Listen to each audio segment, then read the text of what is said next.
ইতিমধ্যেই voter card verification নিয়ে নির্বাচন কমিশনারের তরফ থেকে 4টি নতুন তথ্য দেওয়া হয়েছে, যা আজকের এই ভিডিওটিতে আপনাদেরকে একদম ডিটেলসেই জানিয়ে দেব।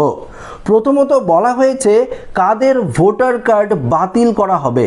আপনারা প্রত্যেকেই জানেন যে বিহারের পরেই আমাদের পশ্চিমবঙ্গে ভোটার কার্ড ভেরিফিকেশন প্রক্রিয়া অর্থাৎ SIR শুরু হবে। তো যখন শুরু হবে তখন কাদের ভোটার লিস্ট থেকে নাম বাতিল করা হবে সেই বিষয়ে আপনাদেরকে জানাবো।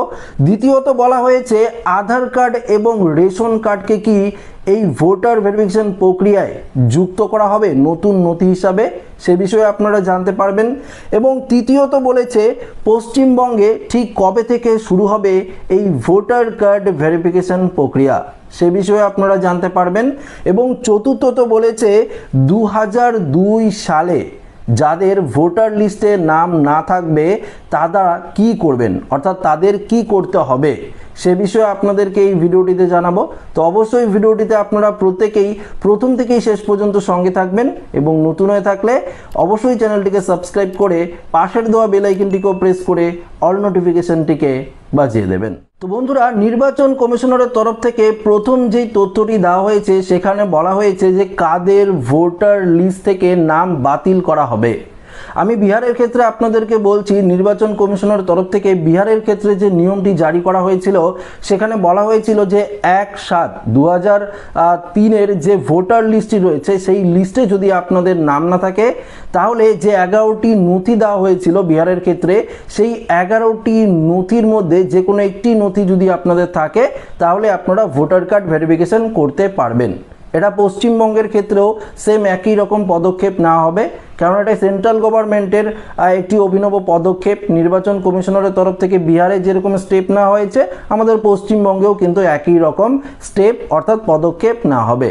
হয়তো দু একটা ডকুমেন্টস হেরফের হতে পারে, তবুও আপনাদেরকে জানিয়ে দিচ্ছি পশ্চিমবঙ্গের ক্ষেত্রে বলা হয়েছে যে যদি আপনাদের 2002 সালের ভোটার লিস্টে নাম থাকে তাহলে কিন্তু সেটি নথি হিসাবে ব্যবহার করে আপনারা কিন্তু পরিবারের সকলের ভোটার কার্ড ভেরিফিকেশন করিয়ে নিতে পারবেন।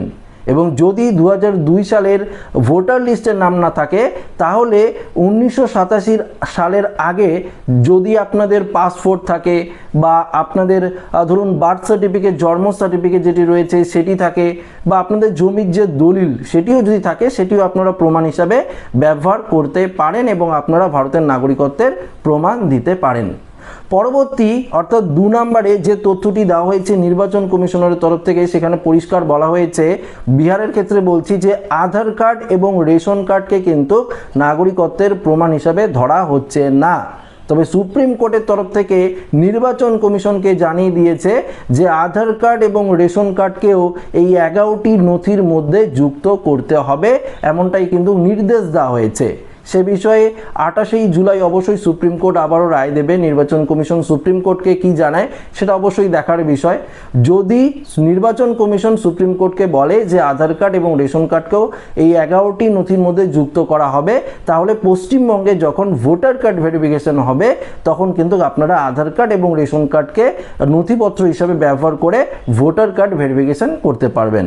না হলে পশ্চিমবঙ্গেও কিন্তু বিহারের মতনই যে রুলস রয়েছে সেগুলো আপনাদের মেনে ভোটার কার্ড কিন্তু ভেরিফিকেশন করতে হবে। এবং যারা অবৈধ অনুপ্রবেশকারী রয়েছেন তাদের তো ভোটার কার্ড অবশ্যই বাতিল করে দেওয়া হবে, এমনটাই কেন্দ্রীয় সরকারের তরফ থেকে এবং নির্বাচন কমিশনের তরফ থেকে পরিষ্কারভাবে জানিয়ে দেওয়া হয়েছে। আপনারা প্রত্যেকেই জানেন বিহারে 37 লক্ষেরও বেশি ভোটার কার্ড বাতিল করা হয়েছে, পশ্চিমবঙ্গে অবশ্যই করা হবে। এমন অনেক অনুপ্রবেশকারী রয়েছে অবৈধভাবে যারা আমাদের পশ্চিমবঙ্গে এসে বসবাস করছে, সেরকম বাংলাদেশি রয়েছে, মায়ানমার থেকে রোহিঙ্গা রয়েছে, নেপাল থেকে রয়েছে, আফগানিস্তান বা পাকিস্তান থেকে প্রচুর পরিমাণে অবৈধ অনুপ্রবেশকারী রয়েছে, তাদের তো অবশ্যই ভোটার কার্ড বাতিল করে দেওয়া হবে। তো তৃতীয়ত প্রশ্ন হলো যে আমাদের পশ্চিমবঙ্গে যেই ভোটার কার্ড ভেরিফিকেশন প্রক্রিয়া কবে থেকে শুরু হবে। তবে আপনাদেরকে একটি বিষয় জানিয়ে দিই, ইতিমধ্যে নির্বাচন কমিশনারের তরফ থেকে একটি সূত্র মারফত খবর এসেছে যেখানে আমরা দেখতে পেয়েছি যে বলেছে আগস্ট মাসের শুরুতেই এই ভোটার কার্ড ভেরিফিকেশন প্রক্রিয়া পশ্চিমবঙ্গে শুরু হবে এবং নভেম্বরের মধ্যে একটি খসড়া তালিকা প্রকাশিত করবে নির্বাচন কমিশন এবং সেই তালিকাটি চূড়ান্ত যখন ফাইনাল তালিকা প্রকাশ করবে 2026 সালের 1 জানুয়ারি অর্থাৎ প্রথম দিকেই কিন্তু সেটা কিন্তু নতুনভাবে প্রকাশিত করা হবে। অর্থাৎ বুঝতেই পারলেন যে আগস্ট মাস থেকেই কিন্তু এই ভোটার ভেরিফিকেশন প্রক্রিয়া আমাদের পশ্চিমবঙ্গে শুরু হবে। ইতিমধ্যেই নির্বাচন কমিশন এই বিষয়ে কিন্তু স্টেপ নিয়েছে, এমনটাই কিন্তু জানা গিয়েছে।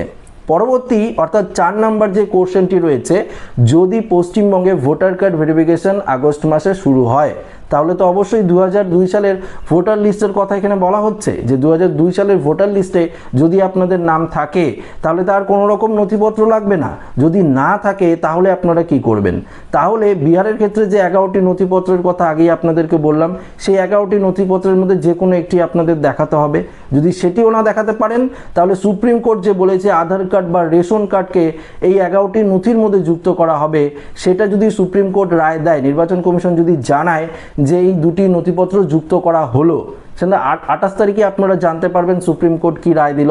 সেই ক্ষেত্রে আপনারা আধার কার্ড এবং রেশন কার্ডকেও কিন্তু দেখিয়ে ভোটার কার্ড ভেরিফিকেশন করতে পারবেন যদি 2002 সালের ভোটার লিস্টে নাম না থাকে। যদি থাকে তো অবশ্যই ভালো, যে অবশ্যই আপনারা করিয়ে নিতে পারবেন। নাম না থাকলে আপনারা পাসপোর্ট থেকে শুরু করে বার্থ সার্টিফিকেট রয়েছে, এছাড়াও রাজ্য এবং কেন্দ্রীয় সরকারের বিভিন্ন ধরনের যে ডকুমেন্টস রয়েছে, সেই স্থায়ী বসবাসে সেই সমস্ত ডকুমেন্টস দেখিয়েও আপনারা কিন্তু ভোটার কার্ড ভেরিফিকেশন করিয়ে নিতে পারবেন। তো আশা করি ভিডিওটি প্রত্যেকের ভালো লেগেছে। ভিডিওটি ভালো লাগলে লাইক করবেন, বন্ধুদের সাথে শেয়ার করবেন, নতুন হয়ে থাকলে চ্যানেলটিকে সাবস্ক্রাইব করে নেবেন। ধন্যবাদ।